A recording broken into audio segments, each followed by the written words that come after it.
મિત્રો જો આપણે લાસ્ટ ટાઈમ લેક્ચરમાં જે દાખલા જોઈ ગયા હતા એ રીતના દાખલા આગળ જવા દઈએ. રકમ એવી હતી કે નીચેની કઈ શ્રેણી સમાંતર શ્રેણી છે, એટલે આ શ્રેણી સમાંતર શ્રેણી છે કે નહીં ઓળખવાની છે. જો સમાંતર શ્રેણી હોય તો તેનો ડી તફાવત ડી કહેવાનું છે. અને સમાંતર શ્રેણી માટે આપણને ખ્યાલ છે કે બધા વચ્ચે ડિફરન્સ સરખો હોવો જોઈએ તો સમાંતર શ્રેણી કહેવાય. અને એ મળી ગયા બાદ પછી તેના ત્રણ પદ શોધવાના છે. તો જોઈએ પહેલા ડિફરન્સ d1 લઈએ.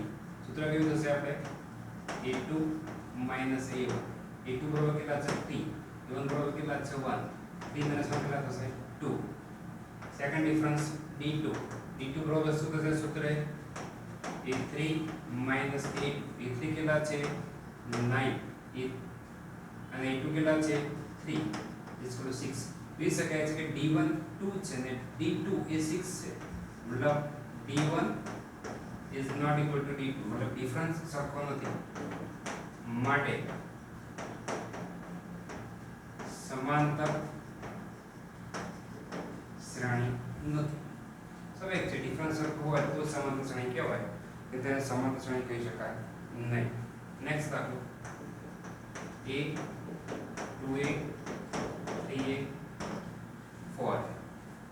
ચેક કરીએ ડિફરન્સ d1 સૂત્ર કેવું થશે a2 a1. a2 બરાબર કેટલા છે 2a. a1 કેટલા છે a.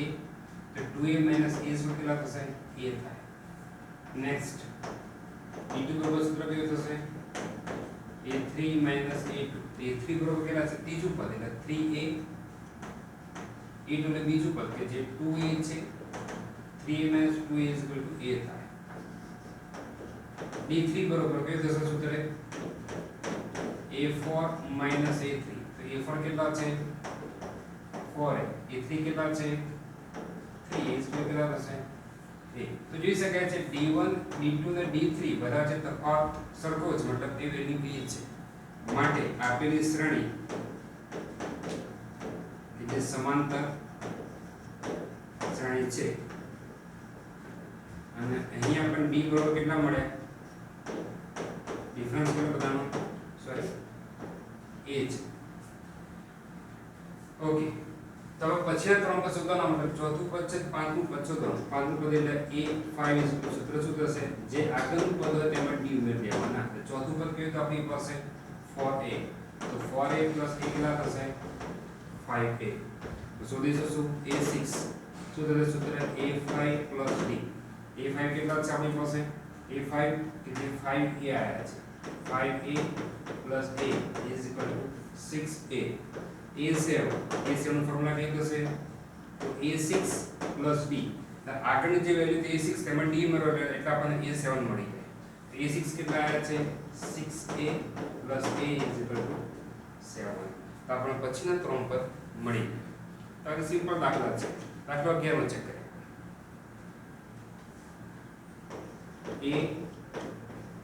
a square a raised to 3 and a raised to 4 છે. ઓકે, પહેલો ડિફરન્સ લઈ લઈએ. d1 બરાબર શું થશે a2 a1. a2 બરાબર કેટલા છે a સ્ક્વેર. a1 કેટલા છે a. આમાંથી a કોમન કાઢીએ a સ્ક્વેર માઈનસ a માંથી a કોમન કાઢીએ તો વધશે શું a સ્ક્વેર માંથી a કોમન કાઢ્યા a વધ્યા માઈનસ a કોમન કાઢ્યા એટલે 1 વધશે. સેકન્ડ ડિફરન્સ લઈ લઈએ. એને કહીએ d2 સૂત્ર શું થશે a3 a2. તો a3 કેટલા છે a raised to 3 minus a2 કેટલા છે a સ્ક્વેર. આમાંથી કોમન શું આવશે a સ્ક્વેર. વધશે શું a 1.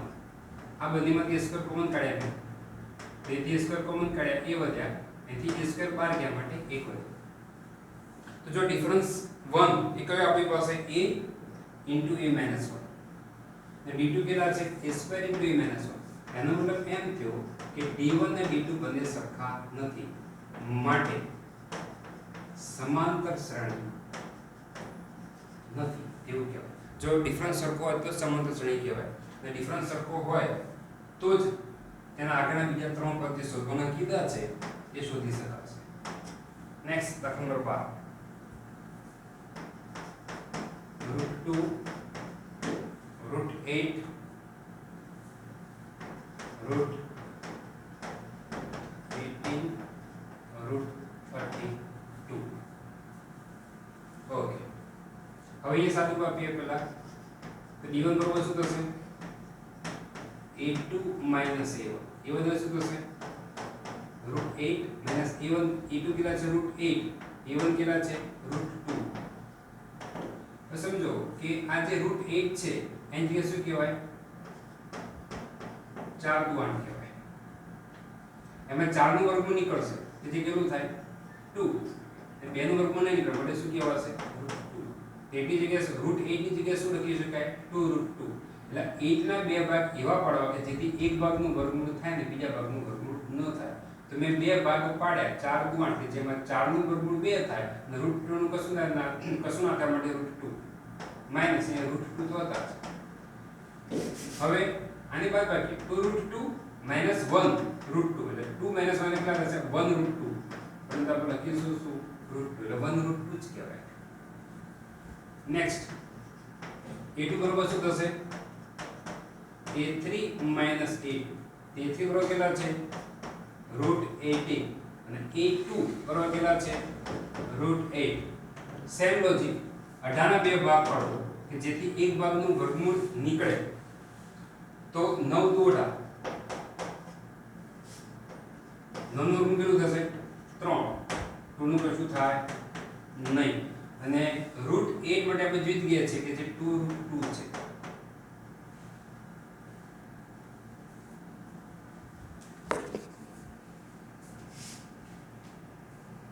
इसमें શું થશે રૂટ 2.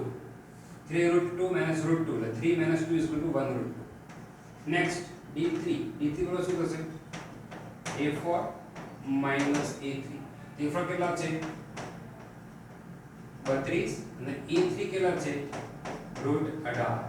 જો ફરીથી 32 ના બે ભાગ એવા પાડો જેથી એક ભાગનું વર્ગમૂળ થાય ને બીજા ભાગનું વર્ગમૂળ ન થાય. જેમ કે 16 દુ 32 તો 16 નું વર્ગમૂળ કેટલું થશે 4. 2 નું કશું થશે નહીં એટલે રૂટ 2 માઈનસ 18 નું વર્ગમૂળ આપણે જોઈ ગયા છે 3 રૂટ 2. 9 દુ 18 કે જેમાં 9 નું વર્ગમૂળ 3 2 નું વર્ગમૂળ ન નીકળે 4 રૂટ 2 માઈનસ 3 રૂટ 2 કેટલા થશે રૂટ 2. તો જોઈ શકાય છે d1 અને d2 d3 કે જે બધા ડિફરન્સ સરખો છે મતલબ સમાંતર શ્રેણી છે. અહીંયા d બરોબર કેટલા આવશે રૂટ 2. ઓકે, હવે પાંચમું પદ શોધી કાઢીએ. પાંચમું પદ, છઠ્ઠું પદ તેમજ સાતમું પદ શોધીએ. તો પાંચમું પદ માટે ફોર્મ્યુલા શું થશે a4 + d. a4 ચોથું પદ કયું છે 32 રૂટ 32. રૂટ 32 ની જગ્યાએ શું લખાય 4 રૂટ 2 16 દુ 32. 32 ના બે ભાગ એવા પડે કે જેથી એક ભાગનું વર્ગમૂળ થાય બીજા ભાગનું વર્ગમૂળ ન થાય. તો 16 દુ 32 તો 16 નું વર્ગમૂળ 4 અને 2 નું વર્ગમૂળ ન નીકળે. પ્લસ d બરાબર કેટલા છે રૂટ 2. તો 4 રૂટ 2 પ્લસ રૂટ 2 કેટલા થશે 4 પ્લસ 1 એટલે 5 રૂટ 2. ઓકે, હવે 5 ને વર્ગમૂળની અંદર લઈ જઈએ તો સ્ક્વેર ની અંદર જવા દેવા પડે. જો 5 ને વર્ગમૂળની અંદર જવા દેવા હોય તો સ્ક્વેર કરી લખવા પડે. ને વર્ગમૂળની બહાર આવે તો વર્ગમૂળ દૂર થાય, સ્ક્વેર દૂર થાય તેનો. તો આનું સાદું રૂપ શું થશે 5 નો સ્ક્વેર 25 ને 25 દુ 50 ને જવાબ શું આવશે રૂટ 50. પાંચમું પદ તે જ પ્રમાણે હવે છઠ્ઠું પદ. છઠ્ઠા પદ માટે શું કરવું પડે જે પાંચમું પદ છે પાંચમા પદમાં d પ્લસ કરો. પાંચમું પદ કયું રૂટ 50. રૂટ 50 ની જગ્યાએ 5 રૂટ 2 કહી શકાય. 25 દુ 50 25 નું વર્ગમૂળ 5 એટલે 5 રૂટ 2. તો a5 બરાબર શું છે 5 રૂટ 2 પ્લસ d બરાબર કેટલા આપણી પાસે રૂટ 2. તો 5 રૂટ 2 પ્લસ રૂટ 2 એટલે 5 પ્લસ 1 કેટલા થશે 6 રૂટ 2.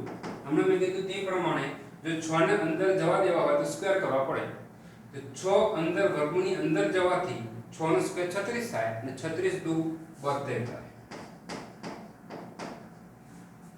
નેક્સ્ટ a7 इसको क्या नाम હશે a6 + d. જેમાં a6 બરાબર કેટલા આવે છે 6 રૂટ 32 પર રૂટ 32 ની જગ્યાએ 6 રૂટ 2 કહેવાય. તો 6√2 d બરોબર √2 છે તો 6√2 + 1√2 6 + 1 કેટલા થશે 7√2 અમે કીધું તે પ્રમાણે 7 અંદર જાય તો 7 નો સ્ક્વેર થશે 7 નો સ્ક્વેર 49 થશે 49 2